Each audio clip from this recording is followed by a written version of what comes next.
Salut les mecs, on se retrouve pour une vidéo de base. Je devais pas la faire, je me suis dit que j'en ai sorti une lundi, une mardi pour détailler mes positions. Et donc j'avais pas trop envie de spammer non plus avec des vidéos où je raconte pas grand-chose. Mais j'ai pris une position de fou avec le FOMC de aujourd'hui sur le gold. En fait ça allait tellement vite que j'étais obligé de vous... Enfin obligé. Je voulais vous la partager vite fait. Et aussi j'ai pu valider Euh, la première phase de mon challenge, donc je vous avais dit là la semaine dernière, j'avais perdu mon funded, que c'était un peu la misère et que je reprenais un challenge tranquillement. Donc là vous voyez que hop, donc là le 17 juin, donc c'est aujourd'hui, donc je viens de passer la première phase, donc 8%, donc ça fait plaisir. Ça fait plaisir, ça fait plaisir. Donc dès demain, ben, je vais trader la deuxième phase. Ok, et je vous avais dit aussi que j'avais ouvert un petit compte en réel. Donc, comme vous savez, je suis étudiant, etc. Donc, je vais pas, j'ai pas des 100 et des 1000 à mettre dessus. Donc, j'ai déposé 100 balles avec les profits que j'avais fait euh, sur mes propres firmes, etc. Je me suis dit, ok, je vais déposer 100 balles comme ça. Parce que, comme je vous ai dit, je peux pas trader les cryptos. Et j'ai eu un message hier où on me demandait de détailler un petit peu plus, enfin, de détailler un peu plus. Euh, Enfin, dites-moi si ça vous intéresse que je détaille un petit peu mes analyses sur le Bitcoin, etc. Encore une fois, mon objectif, c'est pas que vous copiez, entre guillemets, mes analyses et ce que je pense, étant donné que là, on va détailler un petit peu ce qui s'est passé.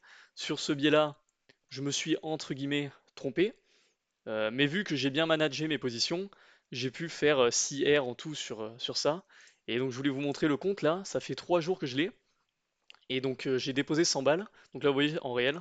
En démo, j'en ai pas. Moi, je suis sur Blueberry, j'aime bien, il n'y a pas de spread et tout, c'est assez sympa. Et donc, je suis déjà à 220 balles. Donc, voilà. Je vous partagerai un petit peu l'évolution de ce petit compte au fur et à mesure. Et je l'utilise essentiellement pour trader les cryptos. Et là, j'ai pris aussi une position là avec FOMC, regardez. 5 minutes avant, je crois, FOMC. Piou, ça a éclaté, vraiment une folie. Et donc là, je suis pas mal, ben, je suis quasiment à plus de 100%, quoi. Donc ça fait plaisir. Donc je voulais parler de quoi déjà? On va parler du Bitcoin et comment j'ai managé ces positions pour faire en sorte que même avec un mauvais biais, entre guillemets, eh ben, j'ai pu faire des profits. Je vais vous expliquer comment, pourquoi, tout mon cheminement de pensée. Et puis voilà, donc déjà pour l'analyse globale, comme je vous ai dit, je trouve que le Bitcoin, les métaux, etc., c'est assez unidirectionnel, c'est-à-dire que tu sais qu'on est en bear market, du coup tu vas chercher des ventes, tu sais qu'on est dans le bull run, du coup tu vas chercher des achats, enfin sur le long terme. Donc voilà. Donc on m'a demandé qu'est-ce que tu penses? Alors regardez, c'est très simple. Moi encore une fois, j'utilise toujours les mêmes concepts. Ici, on avait cet OB-là, dans lequel, vous voyez, on a réagi, etc. Donc pour moi, enfin, si tu voulais vendre, il fallait attendre qu'on sweep ça pour, entre guillemets, être sûr qu'on avait beaucoup de liquidités. Regardez qu'est-ce qui s'est passé. On a sweep ça et c'est après le sweep de ce niveau ici qu'on a continué à chuter. J'avais pas encore mon petit compte, donc j'ai pas cherché de position. Mais est-ce que là, j'aurais pu potentiellement rentrer en position? C'est un peu compliqué à dire. Pourquoi? Parce qu'on avait cette zone ici où, même si je tradais pas, j'ai quand même regardé ce qui s'est passé. Et vous voyez qu'on aurait pu interpréter ça comme une liquidité et potentiellement se dire on va attendre que ça sweep tout ça pour, euh, pour chercher des ventes. Et ça n'a pas sweep tout ça, donc voilà. Mais par contre, hop, attendez, hop, je vais détailler un petit peu ma position ici. Donc, on a sweep ça, ok, très bien. Ah ouais, et pareil, toutes les personnes qui disaient c'est le bottom, etc. Mais les frérots, regardez toutes ces liquidités qu'il y a ici. Jamais ça laisse ça à un bottom, tu vois. À la limite, le prix, il aurait pu faire hop, hop, hop, tu vois, sans forcément peut-être choper ça et repartir, mais au moins prendre tout ça, tu vois. Enfin bref. Donc voilà, je voulais aussi dire que le timing pour choper le début du bull run, c'est super important. Il me semble que c'est... Alors attention, je suis pas du tout un expert, je vais dire un truc totalement random, mais c'est pour que vous compreniez l'idée. Il me semble que c'est 200 jours avant le halving qu'on obtient le bottom, ou un truc comme ça. C'est dans ces environs-là. Peut-être pas 200 jours, hein, me tuez pas si je dis n'importe quoi, mais c'est quelque chose comme ça. Donc pour moi, j'attends un retracement vers ici pour continuer la chute. Pourquoi vers ici? Encore une fois, j'utilise trois concepts qui fonctionnent plutôt bien. Juste, on a un BPR là, et ça me va très bien. J'utilise pas du tout les niveaux de Fibo, mais il me semble, regardez, c'est quasiment au premier niveau des 50%. C'est au niveau des 70 000, donc il me semble qu'il y a une grosse poche de liquidité quand tu vas regarder les zones de liquidité sur... Il y a un site où tu peux regarder les liquidités, il me semble qu'il y en a beaucoup ici. Mais encore une fois, il faut que... Qu'est-ce que j'ai supprimé? Ok. Alors attendez, hop. Ouais, voilà. Il faut que ça me fasse un... Comment dire? Un truc de structure avant de chercher ça, tu vois. Et là, regardez, qu'est-ce qui se passe? On a réagi dans cette OB, on a cassé, ça veut dire qu'il y en a, ils pensent que la vente va se faire à partir de ce niveau-là, je pense pas du tout, perso. Mais voilà, donc pourquoi j'ai cherché un buy ici? Encore une fois, comme d'hab, hein, on a ce gros niveau de liquidité ici, donc je me dis je peux potentiellement chercher une réaction après le sweep de ce niveau. Ok. Qu'est-ce qui s'est passé? Donc là, la mèche était assez grande, donc ça m'a fait un gros SL. Vous allez voir qu'avec mon autre position, euh, j'ai pu avoir un SL plus petit. Donc là, je le précise, c'était sur mon petit compte réel, voilà, que j'ai pris ces positions. Donc qu'est-ce qui se passe? On voit que ça sweep. J'attends j'attends que ça donne de la contrepartie. Il me semble que c'est en M5 que ça avait laissé un FVG. Ouais, regardez. Hop.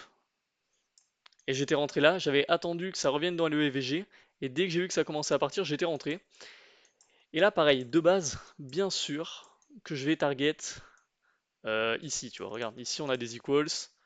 Tu peux me dire c'est la target idéale. Pourquoi t'as stoppé ta position plus tôt? Nanani, nanana. Très simple. On n'est plus dans un timing forcément intéressant, on est dans le timing de 17 heures. Le timing de 17 heures, c'est un timing intéressant parce que souvent c'est le moment de retracement, c'est-à-dire qu'on va aller à l'opposé du mouvement de la journée. Donc ça semble cohérent avec le contexte dans lequel on est, mais ça reste hors kill zone, donc l'amplitude du mouvement sera plus faible. Donc je me suis dit, en fonction de comment ça réagit lorsque le prix revient dans ce niveau ici, donc dans cette OB là, je verrai ce que je fais. Et pareil, moi j'aime pas garder des positions. Enfin, moi les positions que je prends c'est de l'intraday, ok.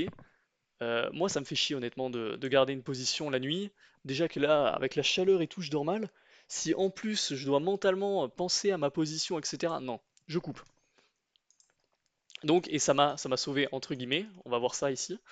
Donc, je laisse nanani nanana nanani nanana, hop. Donc là, le prix fait sa vie. Et vous voyez que le prix à range comme ça jusqu'à quasiment 20 heures, je me suis dit, ça commence à m'embrouiller. Je vais peut-être pas garder la position. En fait, ce que le prix a fait, regardez, quand le prix a fait la mèche ici au début, je me suis dit, je vais attendre à la nuit, je mets mon TP là. Et quand je vois, enfin quand j'ai vu, regardez, hop, quand j'ai vu que le prix est redescendu ici et qu'il a commencé, quand il a redescendu et qu'il a fait l'accumulation, j'ai cut au niveau du, quand il était revenu ici. Je me suis dit, ça suffit. J'étais fatigué mentalement de la journée déjà, donc ça m'a fait 1,8 R. Tu vas me dire oui, c'est pas terrible, etc. Vous savez très bien que j'aime bien avoir des petits SL, mais je pense que le prix a à m'offrir, et étant donné que là c'est hors timing, etc., je me suis dit c'est possible que ça garde cette liquidité pour demain, et c'est effectivement ce que ça a fait, mais j'ai quand même repris une position ici parce qu'en fait le prix a chuté à balle ici. Hop, vous allez voir, c'est sympa, ok. Le prix a chuté à balle ici, et vu que ça n'avait pas chopé cette OB là, en gros il restait de la liquidité ici, je me suis dit, si je suis encore sur mon tel et que je suis là après le sweep de cette liquidité et que ça me donne quelque chose d'intéressant, je vais rentrer ici. Et donc j'étais rentré, hop, alors attendez, j'étais rentré dès que le prix a commencé à partir ici. J'ai eu chaud, j'ai eu très chaud, j'ai failli me faire SL, comme vous pouvez le voir, mais étant donné que j'avais pris des profits sur cette position-là, je me suis dit ça me dérange pas, enfin ça me dérange pas. Je suis ok avec le fait de les perdre. Et donc j'ai cut assez rapidement, pareil, parce que la nuit ça me saoulait. Pourquoi j'ai cut ici? Hop, voilà, j'ai cut à 23 heures. Pourquoi j'ai cut ici? Regardez, encore une fois, j'ai vu que au niveau de la première résistance avant la hausse, qu'on avait offert une belle réaction où carrément on a une cassure de structure. Donc je me suis dit qu'il y a des gens qui cherchent à vendre ici et donc que au sweep de cette liquidité-là, que même si on continue à monter ou pas, et ben qu'on aurait quand même une réaction. Donc je me suis dit, il est 23 heures, j'ai envie de dormir, je vais cut ma position là. Et regardez, bah, j'ai bien fait. Vous voyez, on a une belle réaction ici. Donc voilà. J'ai omis de mentionner le BPR aussi. Encore une fois, c'est pas ce qui a fait toute mon analyse, mais quand j'ai vu qu'il y avait un petit BPR ici, je me suis dit c'est intéressant, le BPR ici. Donc sweep d'une liquidité, retour dans une liquidité interne, bam, on revient ici sans casser la structure, on a ça à aller chercher plus ça. C'était intéressant comme position, pas du tout dans le timing, c'est pour ça que j'ai adapté le risque, etc. Mais c'était ok. Et donc là, le prix aujourd'hui, là j'ai pas pris de position sur BTC. Allez, allez, allez. Ça fait quoi? Ça fait 11 minutes. Hop. Ouais, le prix a chuté. Enfin, ça me dérange pas trop. Je suis toujours dans mon biais haussier jusqu'à au moins ce niveau ici. À voir encore une fois comment ça réagit. Et c'est pas parce que je dis que je m'intéresse à ce niveau-là que forcément il faut que vous cherchiez des ventes ici. Peut-être que le prix va continuer à monter, tu vois, je suis pas du tout devin. Et donc là, le prix aujourd'hui a juste réagi dans le FVG Daily. Et donc là, hop, le prix est revenu choper cette zone-là, tu vois. Et après cette zone-là, qu'est-ce qu'il a fait comme d'hab? Il a offert une réaction, il est revenu, là une vente était potentiellement prenable, et là il a chuté quoi. C'est toujours la même chose. Ok, donc maintenant que je vous ai montré ça, donc ça c'est ce qui m'a permis d'être funded, mais je vais pas détailler la position maintenant. Moi ce que je voulais vous montrer c'était cette position de ouf, et surtout je me suis pris un SL avant. Là dans les dernières vidéos, bah là c'est le seul SL que je me suis pris, il me semble. Attendez, je veux juste voir un truc. Je veux juste voir un truc. Allez vite. Hop. Ouais, regardez. Donc ça, c'est les positions que j'ai pris pour ma première phase. Vous voyez que je me suis pas pris de SL, hein, je vous raconte pas de l'AD. Il fallait que j'atteigne 8%, donc c'est ce qu'il fallait. Et donc là, c'est le premier SL. Hop, pardon. C'est le premier SL que je me suis pris de la semaine. Voilà. Donc pourquoi j'ai pris une vente ici? Donc comme d'hab, j'avais noté ces niveaux les jours antérieurs, et j'attendais qu'on vienne le sweep pour à minima chercher une réaction, etc. Vous voyez que dès qu'on a sweep ici, on a offert une super belle réaction, mais moi je voulais aller chercher, hop, je voulais aller chercher ces niveaux et cet OB qui était là. Donc c'est pour ça que je me suis dit, mais je vais reprendre une vente. Pourquoi j'ai pas cherché à me positionner avant qu'on prenne cette liquidité? Parce qu'en fait, comme je vous ai dit, on a offert une cassure de structure ici, donc pour moi, des gens cherchaient à vendre, et donc moi, je veux pas vendre là où tout le monde veut vendre. Et donc, une fois que ça a sweep, j'ai pris une entrée assez agressive. Il me semble que c'était lorsque la bougie ici, elle avait clôturé. Attends, je vais vous montrer. Hop. Voilà, je l'ai placé un peu n'importe comment, mais quand la bougie avait clôturé là, je me suis dit, je vais rentrer. Et donc, je me suis fait SL. Encore une fois, c'est pas grave. Et, euh, et en fait, je savais pas que c'était FOMC. Je savais pas que c'était FOMC, et donc là je me dis, ah ok, ça change un peu la donne. Ça change un peu la donne parce qu'on a cette big liquidité ici. Donc je me suis dit, ok, pourquoi pas choper ça avant FOMC. Tu vois, peut-être que avec FOMC, cette liquidité-là ne suffisait pas, et vendre après. Et donc c'est ce que j'ai fait. J'ai attendu FOMC, et là regardez qu'est-ce qui s'est passé. FOMC, comme je vous ai dit, NFP, ce qu'on aime bien, c'est au moment de la manip, enfin au moment de la news, tu manipes, tu fais le vrai mouvement. FOMC, très souvent, c'est juste avant la news, tu vas chercher ton niveau, et après t'exploses, et c'est exactement ce qui s'est passé. Et donc, où est-ce que je suis rentré? Je suis rentré là. Donc, j'ai attendu qu'on sweep mon niveau.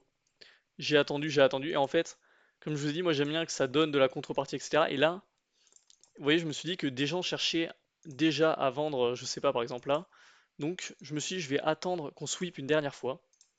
J'ai attendu qu'on sweep une dernière fois. Et lorsque le prix a commencé à chuter ici, je me suis dit, ok, je rentre maintenant, tu vois. Et donc, j'avais mis un partiel à ce niveau-là. Pourquoi à ce niveau-là? Parce que ça ressemblait à un début de market maker model, avec une accumulation ici et une autre accumulation ici. Donc je me suis dit que potentiellement ça allait pouvoir retracer après avoir chopé ces deux accumulations. Mais mon TP final était à ce niveau-là. Et donc ça m'a fait une amplitude de mouvement de 15 R. Donc vraiment c'est cool. Ça me permet d'être, comme vous avez vu, là, plus 120% là sur le petit compte. Et donc je vais monter tranquillement. Donc on va se laisser là-dessus. Là en ce moment ça fait pas mal de vidéos, donc je pense pas que je vais faire une vidéo la semaine prochaine. Enfin les prochains jours. À moins que vous ayez des questions spécifiques, etc. Avec plaisir, j'y répondrai. Mais je pense que sinon on va pouvoir se laisser là-dessus.